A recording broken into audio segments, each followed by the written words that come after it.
안녕하세요 여러분. 건강한 식탁을 위한 여러분의 동반자입니다. 다시마라고 하면 어떤 이미지가 떠오르시나요? 바다에서 나는 완전 무결한 건강식품, 임산부에게 좋고 뼈 건강에도 좋은 만능 해조류? 하지만 오늘 말씀드릴 내용을 들으시면 생각이 완전히 바뀔 겁니다. 다시마도 분명 주의해서 먹어야 할 때가 있거든요. 특히 갑상선 질환이 있으시거나 특정 약물을 복용하고 계신 분들은 더욱 신경 써야 합니다. 먼저 다시마를 과다 섭취했을 때 나타날 수 있는 부작용부터 살펴보겠습니다. 다시마의 가장 큰 문제는 바로 요오드 함량입니다. 다시마 100g에는 무려 2,400에서 1,900마이크로그램의 요오드가 들어있어요. 하루 권장량이 150마이크로그램인데 다시마 조금만 먹어도 하루 권장량을 훨씬 초과하게 됩니다. 요오드를 과다 섭취하면 어떤 일이 벌어질까요? 혹시 알고 계신 분은 댓글로 알려주세요. 먼저 갑상선 기능에 심각한 영향을 줄 수 있습니다. 갑상선은 우리 몸의 신진대사를 조절하는 중요한 기관인데요. 요오드가 너무 많이 들어오면 갑상선이 혼란을 일으키기 시작합니다. 갑상선 기능 항진증이 있는 분들에게는 요오드 과다 섭취가 특히 위험해요. 증상이 더욱 악화될 수 있거든요. 반대로 갑상선 기능 저하증이 있는 분들도 마찬가지로 주의해야 합니다. 갑상선 호르몬 약물의 흡수를 방해할 수 있어요. 실제로 갑상선 질환 환자분들이 다시마를 많이 드신 후 갑작스럽게 증상이 악화된 사례들이 보고되고 있습니다. 목이 붓거나 숨쉬기 어려워지고 심장이 빨리 뛰거나 반대로 너무 느려지는 증상들이 나타날 수 있어요. 또한 다시마에는 나트륨도 상당히 많이 들어있습니다. 말린 다시마 100g당 나트륨이 약 2000mg 정도 포함되어 있어요. 하루 나트륨 권장량이 2000mg인데 다시마만으로도 하루 권장량을 채우게 되는 거죠. 고혈압이나 심장질환이 있으신 분들에게는 이런 높은 나트륨 함량이 부담이 될 수 있습니다. 혈압이 더 올라가거나 신장에 무리를 줄 수 있어요. 그리고 다시마는 중금속이 축적될 가능성도 있습니다. 바다 오염이 심한 지역에서 자란 다시마의 경우 납이나 카드뮴 같은 중금속이 들어있을 수 있어요. 장기간 섭취하면 이런 중금속들이 우리 몸에 축적되어 건강에 해로울 수 있습니다. 특히 임산부나 수유부는 더욱 주의해야 해요. 과도한 요오드 섭취는 태아날 신생아에 갑상선 발달에 영향을 줄 수 있거든요. 이제 다시마를 어떻게 조리하고 보관해야 하는지 알아보겠습니다. 다시마를 제대로 처리하지 않고 먹으면 앞서 말씀드린 부작용들이 더욱 심해질 수 있어요. 먼저 말린 다시마를 사용할 때는 충분히 불려서 씻어내는 것이 중요합니다. 찬물에 30분 이상 불린 후 흐르는 물에 여러 번 헹궈주세요. 이 과정에서 과도한 나트륨과 요오드가 어느 정도 제거됩니다.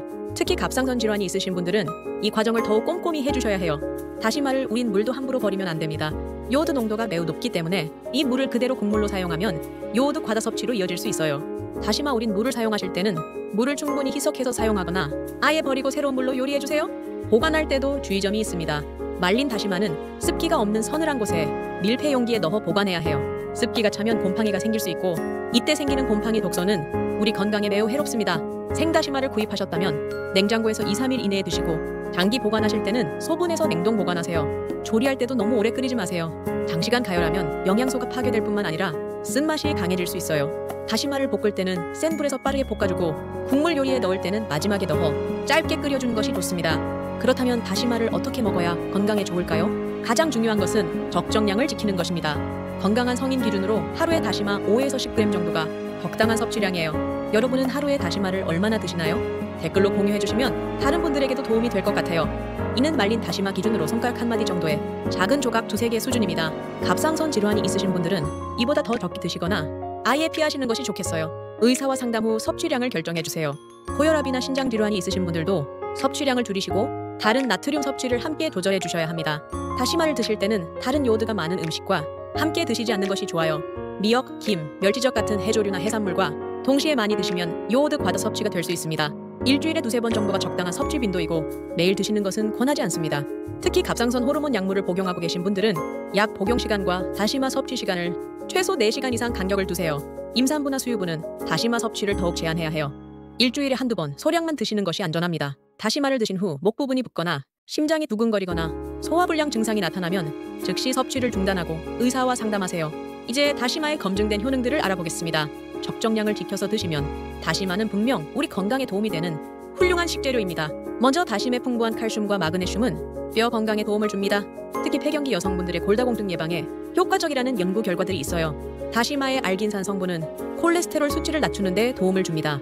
혈관 건강에 긍정적인 영향을 미칠 수 있어요. 또한 알긴산은 중금속 배출에도 효과적입니다. 우리 몸에 쌓인 납이나 카드뮴 같은 유해 중금속을 배출하는 데 도움을 줄 수 있어요. 다시마의 식이섬유는 장 건강에 좋습니다. 변비 개선과 장내 유익균 증식에 도움을 줄 수 있어요. 적정량의 요오드는 갑상선 기능 유지에 필수적입니다. 요오드 결핍으로 인한 갑상선 기능 저하를 예방하는 데 도움을 줄 수 있어요. 다시마에 들어있는 후코이단 성분은 면역력 강화에 도움을 줍니다. 항염작용과 항산화 작용으로 우리 몸의 면역 시스템을 도와줄 수 있어요. 또한 다시마는 혈당 조절에도 도움이 됩니다. 식후 혈당 상승을 완만하게 해주는 효과가 있다는 연구 결과들이 보고되고 있어요. 다시마의 칼륨 성분은 나트륨 배출을 도와 혈압 조절에 긍정적인 영향을 줄 수 있습니다. 하지만 이는 적정량을 섭취했을 때의 이야기예요. 피부 건강에도 도움을 줄 수 있습니다.